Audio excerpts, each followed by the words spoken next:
नमस्कार, आपका स्वागत है फटाफट खबरों में। मैं हूं आपके साथ भावना रनौट।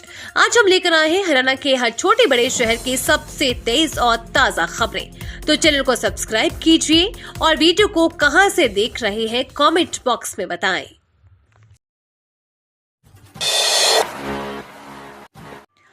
अफसरशाही पर सख्त हुए सीएम नायब सैनी, बोले जनता की शिकायतों का तुरंत करे समाधान।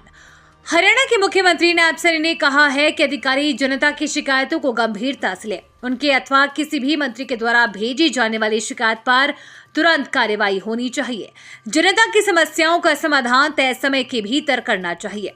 सोमवार को उत्तर प्रदेश में होने वाली चुनावी जनसभाओं में भाग लेने के लिए रवाना होने से पहले पत्रकारों से बातचीत करते हुए मुख्यमंत्री नायब सैनी ने कहा है कि वो अधिकारियों को निर्देश दे चुके हैं कि अगर कोई भी शिकायत उन्हें मार्क की जाती है और वो दोबारा उनके पास आएगी तो संबंधित विभाग के अधिकारी को जवाबदेही तय होगी।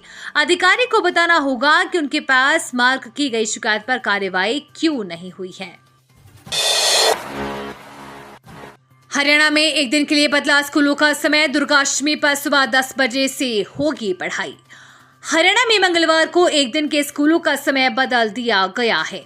मंगलवार को प्रदेश के सभी स्कूल सुबह 10 बजे शुरू होंगे। मंगलवार को दुर्गाष्टमी के चलते शिक्षा विभाग ने यह आदेश जारी किया है। स्कूलों के समय में बदलाव केवल मंगलवार को होगा। स्कूलों में दोपहर 2:30 बजे तक पढ़ाई होगी। ये समय शिक्षकों और बच्चों के लिए समान है। हरियाणा शिक्षा निदेशालय ने इस संदर्भ में आदेश जारी किए हैं। हरियाणा में कांग्रेस का नहीं सुलझा टिकटों का विवाद। इन सीटों पर फंसा पेच, बैठक में नहीं पहुंचे सुरजेवाला और शैलजा।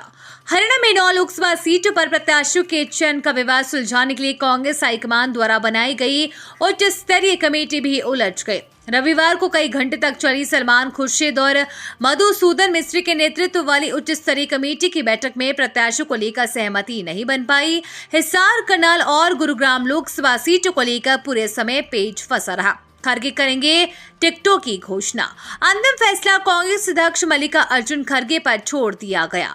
इसी दौरान बदले घटनाक्रम में शाम को कांग्रेस प्रभारी दीपक बाबरिया का बयान आया है कि सभी सीटों पर सहमति बन चुकी है और अब केंद्रीय चुनाव समिति के हरियाणा को लेकर कोई बैठक नहीं होगी।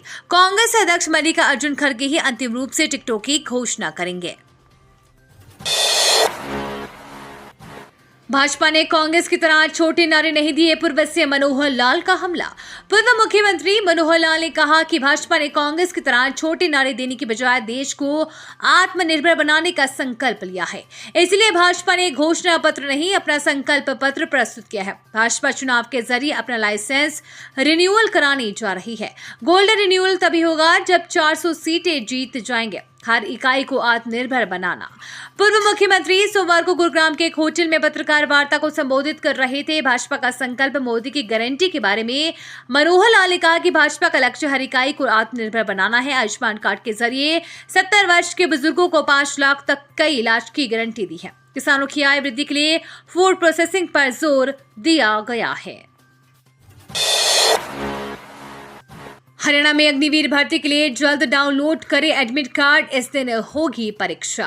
रोहतक स्थित सेना भर्ती कार्यालय के भर्ती निदेशक कर्नल दीपक कटारिया ने अग्निवीर भर्ती के अंतर्गत सभी श्रेणी के अभ्यर्थियों से कॉमन एंट्रेंस एग्जाम के दिशा निर्देशों की अनुपालना सुनिश्चित करने को कहा है। उन्होंने कहा कि अभ्यर्थियों के एडमिट कार्ड में कॉमन एंट्रेंस एग्जाम के बारे में दिशा निर्देशों का पूरा ब्यौरा दिया गया है। एडमिट कार्ड डाउनलोड किया जा सकता है। डाउनलोड करने के लिए अभ्यर्थियों को अपनी यूजर आईडी और पासवर्ड का इस्तेमाल करना होगा। उन्होंने अभ्यर्थियों से अनुरोध करते हुए कहा है कि वे जल्द से जल्द अपना एडमिट कार्ड डाउनलोड कर ले। अगर इस संबंध में किसी भी प्रकार की समस्या आ रही है तो संबंधित अभ्यर्थी सेना भर्ती कार्यालय रोहतक में संपर्क कर सकता है। हरियाणा के कई जिलों में बारिश का अलर्ट। किसानों की बढ़ी मुसीबतें। मौसम विभाग ने जारी की ये भविष्यवाणी। हरियाणा में कई जिलों में बारिश हो सकती है। मौसम विभाग ने बारिश का अलर्ट जारी किया है। साथ ही तेज हवाएं चलने के साथ बिजली गिरने की संभावना भी जताई है। इससे किसानों की फसलें खराब होने की चिंता सताने लगी है। आकाशीय बिजली गिरने की भी आशंका। मौसम विभाग के अनुसार बारिश के साथ गरज चमक के साथ आकाशीय बिजली गिरने का खतरा रहेगा। हिसार सहित अन्य जिलों में तेज हवाएं चलने व बूंदाबांदी से अधिकतम तापमान में 5 से 7 डिग्री तक गिरावट दर्ज की गई। धूल भरी हवाएं चलने से तापमान में गिरावट होने से लोगों को जहां गर्मी से निजात मिली, वहीं बारिश का अलर्ट जारी होने पर मंडियों में व खेतों में गेहूं व अन्य फसलों के खराब होने की चिंता किसानों को सताने लगी है। चमकी बुखार बच्चों में दिखे ये 5 लक्षण तो तुरंत कराए जांच, हो सकती है ये जानलेवा बीमारी। गर्मी का मौसम आते ही बच्चों पर चमकी बुखार का खतरा मंडराने लगता है। खासतौर पर बिहार में हर साल चमकी बुखार से सैकड़ों बच्चों की मौत होती है। वैसे तो इस बीमारी का खतरा अधिक उम्र के वयस्कों में भी होता है, लेकिन सबसे बड़ी तादाद में बच्चे ही इसकी चपेट में आते हैं। ऐसे में हर पेरेंट्स के लिए इस बीमारी को अच्छे से समझ लेना जरूरी है। क्या है चमकी बुखार? ये एक प्रकार का इन्फेक्शन है जिसमें दिमाग में सूजन आने लगता है। इसे मस्तिष्क ज्वर यानी कि दिमाग का बुखार, एक्यूट इंसेफेलाइटिस सिंड्रोम यानी जापानी इंसेफेलाइटिस भी कहा जाता है। ये मच्छरों के काटने से फैलता है। ये 2 प्रकार के होते हैं, प्राइमरी इंसेफेलाइटिस जो सीधे मस्तिष्क और रीढ़ की हड्डी को प्रभावित करता है, और सेकेंडरी इंसेफेलाइटिस शरीर के दूसरे हिस्से में हुए संक्रमण के मस्तिष्क में पहुंचने से होता है। हालांकि ये एक जानलेवा बीमारी है, लेकिन शुरुआती लक्षणों को पहचान कर इसे पूरी तरह से ठीक किया जा सकता है। 2100 किलो चूरा पोस्त के साथ हरियाणा के आरोपी दबोचा। 100 से ज्यादा बोरियों में पकड़ी गई नशे की खेप। पंजाब में बरनाला पुलिस ने एक अंतर्राज्यीय ड्रग रैकेट का भांडाफोड़ किया है और 2100 किलोग्राम चूरा पोस्त बरामद किया है और हरियाणा के सिरसा के विक्रम कुमार को गिरफ्तार किया है।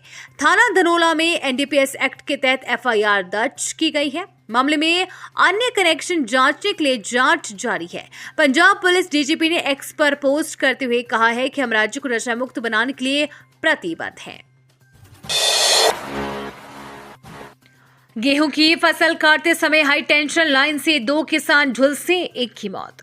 थाना भूपानी के अंतर्गत महावतपुर गांव में फसल कटाई के दौरान खेत के ऊपर से गुजर रही हाई टेंशन तार आपस में भिड़ने की वजह से 2 किसानों को करंट लग गया। एक किसान की मौत हो गई जबकि दूसरे के हाथ पैर झुलस गए। मृतक के शव का सोमवार को बादशाह खान नागरिक अस्पताल में पोस्टमार्टम कराया गया, जबकि झुलसे हुए का इलाज निजी अस्पताल में चल रहा है। मृतक के भाई की शिकायत पर थाने में खेड़ी कला सब डिवीजन के एसडीओ व जेई के खिलाफ लापरवाही से मौत होने की धारा के तहत मुकदमा दर्ज कर लिया गया है। यमुनानगर में हादसा, गलत दिशा से आ रहे डिलीवरी बॉय ने स्कूल ऑटो को मारी टक्कर, 8 साल की छात्रा की मौत। महेंद्रगढ़ के करीना के बाद यमुनानगर में भी बड़ा हादसा हो गया। यह हादसा शहर के कमानी चौक पर हुआ है। जब स्कूली बच्चों से भरा ऑटो कमानी चौक पर पहुंचा तभी जोमेटो के डिलीवरी बॉय गलत दिशा से आकर उससे टकरा गया, जिसके बाद ऑटो अनियंत्रित होकर पलट गया। हादसे में सभी बच्चे घायल हो गए। 8 साल की छात्रा हिमानी ऑटो के नीचे दब गई, जिसके सिर के ऊपर और नाक में काफी खून बह गया। लोगों ने पहले ऑटो को सीधा किया, उसके बाद बच्चे को ऑटो के नीचे से निकाला। गंभीर रूप से घायल बच्चे को शहर के स्वामी विवेकानंद अस्पताल में ले जाया गया, जहां इलाज के दौरान उसकी मौत हो गई। उधर हादसे के बाद पुलिस प्रशासन मौके पर पहुंचा। पार्टी के बहाने बुलाकर ले ली थी दोस्त की जान। 2020 के मामले में 3 दोषियों को उम्र कैद की सजा। सोनीपत के अतिरिक्त जिला एवं सत्र न्यायाधीश डॉक्टर संजीव आर्य ने युवक की हत्या के मामले में 3 आरोपियों को दोषी करार दिया है। दोषियों को उम्र कैद के साथ ही 10-10 हजार रुपए जुर्माना भी लगाया गया है। मृतक युवक मुख्य आरोपी का साथी था। घटना से 2 माह पहले कहासुनी की रंजिश में उसे पार्टी के बहाने बुलाने के बाद शराब पिलाकर हत्या कर दी गई थी। सलमान खान के घर फायरिंग मामले में गुरुग्राम पहुंची दिल्ली एसटीएफ। आरोपी विशाल की बहन और मां से की पूछताछ। मुंबई में फिल्म अभिनेता सलमान खान के घर के बाहर फायरिंग करने के मामले में गुरुग्राम के गुड़गांव गांव स्थित महावीरपुरा कॉलोनी में रहने वाले विशाल उर्फ कालू के घर पर भी दिल्ली पुलिस की एक टीम पहुंची।